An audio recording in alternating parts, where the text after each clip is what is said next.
안녕하세요. 부동산 백과사전입니다. 우리가 흔히 말하는 충청권 부동산은 사실 하나의 시장이 아닙니다.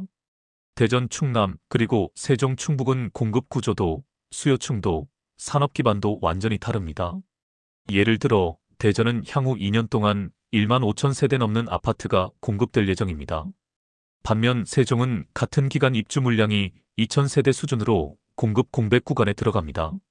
충북 청주는 오송과 오창의 바이오 산업과 교통 허브 덕분에 신규 수요가 늘고 있는데, 충남 아산과 천안은 입주 물량 부담과 거래 위축이 겹치고 있습니다.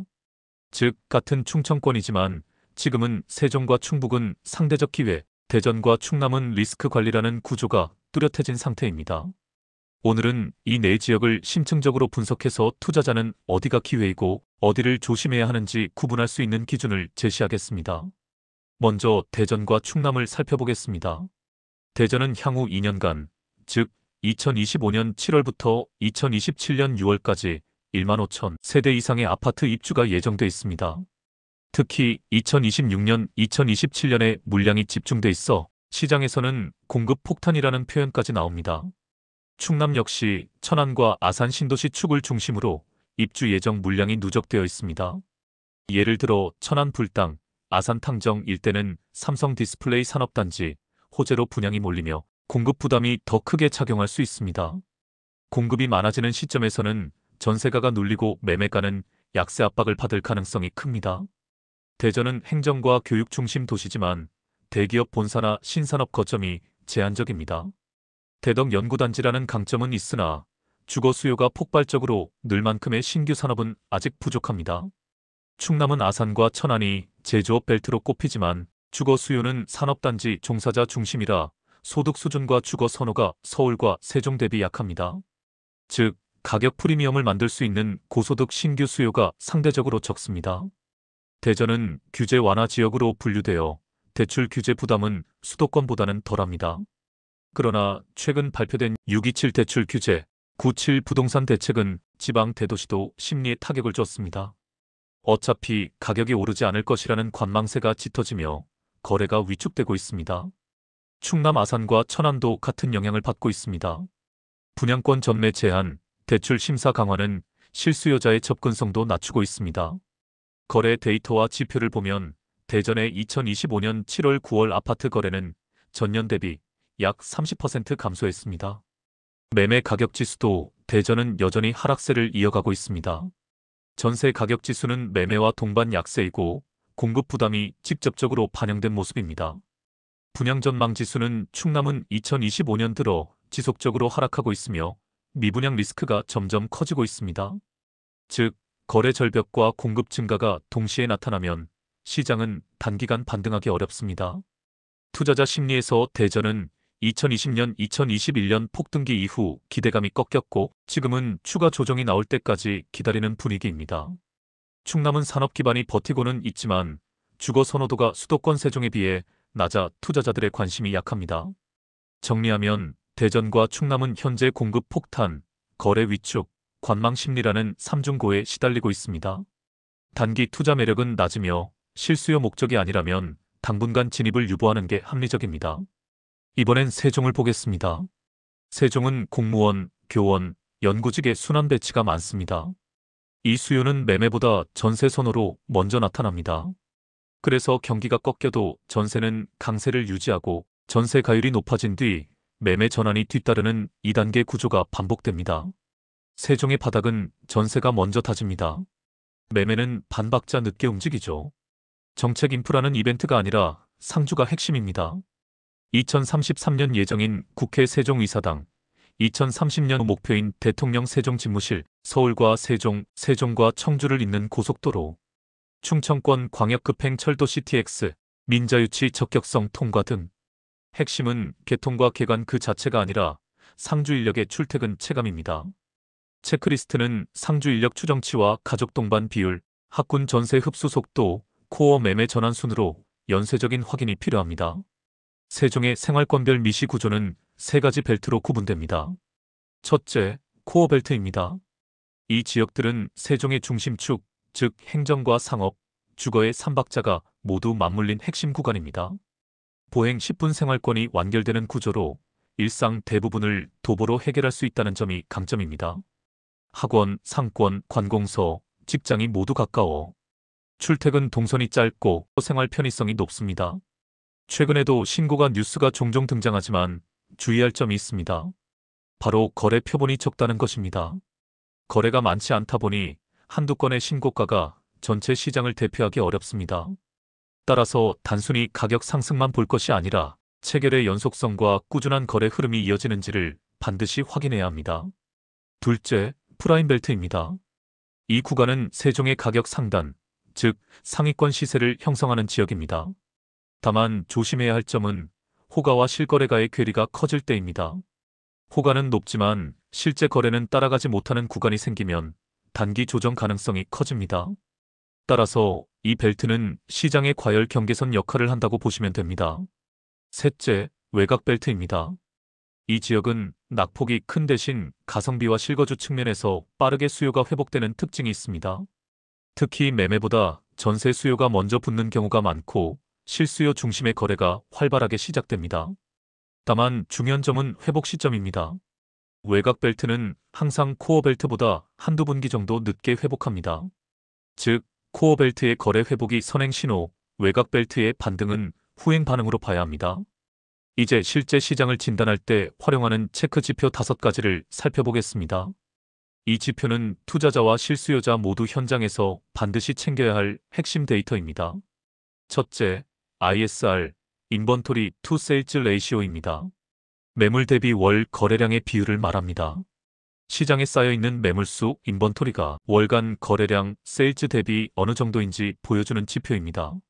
즉, 매물이 얼마나 빨리 또는 얼마나 느리게 소진되는지를 보여주는 시장 온도계라고 보면 됩니다. ISR이 3 이하로 떨어지면 강세 전조 신호, 4에서 6 사이는 중립 구간, 6을 넘어서면 약세 경보 구간입니다. 즉, 거래가 줄고 매물만 쌓이면 시장이 식어가는 신호로 봐야 합니다. 둘째, DOM, 데이즈 온 마켓입니다. DOM은 평균 매물 체류일로 한 매물이 시장에 머무는 평균 기간입니다. 즉, 매물이 얼마나 빨리 소화되는가를 보여주는 체감 속도 지표입니다. DOM이 상승하면 매물 소화 속도가 느려지고 시장은 냉각됩니다. 반면 DOM이 하락하면 매물 소화 속도가 빨라지고 시장이 회복하고 있다는 신호입니다. 매도와 매수 간 호가 간극이 줄어들고 체결이 다시 붙는다는 의미로 이 지표가 하락세로 돌아선다면 매도자와 매수자 간의 가격 눈높이가 맞아가기 시작했다는 의미입니다. 체결이 다시 살아나는 신호로 해석할 수 있습니다. 셋째, 호가와 실거래의 괴리율입니다. 보통 이 괴리율이 5%를 넘어서고 확대되는 추세면 단기 하방 위험이 커졌다는 뜻입니다. 반대로 괴리율이 좁혀지고 있다면 시장이 현실적인 가격으로 수렴 중이라는 신호입니다. 넷째, 전세 재계약 대비 매매 전환 비율입니다. 이 지표가 높아지면 전세에서 매매로 옮겨 타는 수요가 늘고 있다는 뜻입니다. 즉, 회복 전조 상황으로 볼 수 있는 신호입니다. 다섯째, 정책 이벤트 시차입니다. 정책이 발표된 후 통상 2주에서 4주 후에 거래량이 선행 반응하고 8주에서 12주 뒤에 가격이 본격 반영됩니다. 따라서 정책 발표 직후 단기 급등에 휘둘리기보다는 거래량이 실제로 늘기 시작하는 3주, 4주 차를 관찰하는 것이 핵심입니다. 정리하자면 세종 부동산 시장은 단순히 상권이나 학군만으로 판단할 수 있는 시장이 아닙니다. 생활권별 벨트 구조, 거래 체결 연속성, 그리고 ISR, DOM 같은 실질 지표가 맞물릴 때만 진짜 회복 신호가 만들어집니다. 앞으로의 방향성은 코어 벨트의 거래 회복이 외곽으로 확산되는 전형적인 중심, 확산형 회복 패턴이 될 가능성이 큽니다. 따라서 현재는 지표를 해석할 줄 아는 눈, 그리고 데이터 기반의 냉정한 판단이 무엇보다 중요합니다. 이번엔 충북 청주입니다. 충북 청주는 최근 몇 년 사이 바이오, 반도체, 2차전지 산업이 빠르게 모여드는 지역으로 바뀌고 있습니다. 그 중심에는 바로 오송과 오창, 그리고 청주권 산업벨트가 있습니다. 오송은 국가 바이오 클러스터의 중심이자 철도와 공항이 만나는 대한민국 중부 교통의 허브입니다. KTX와 SRT가 교차하는 오송역, 그리고 인근의 청주국제공항이 결합하면서 연결이 아닌 환승의 도시로 진화하고 있습니다.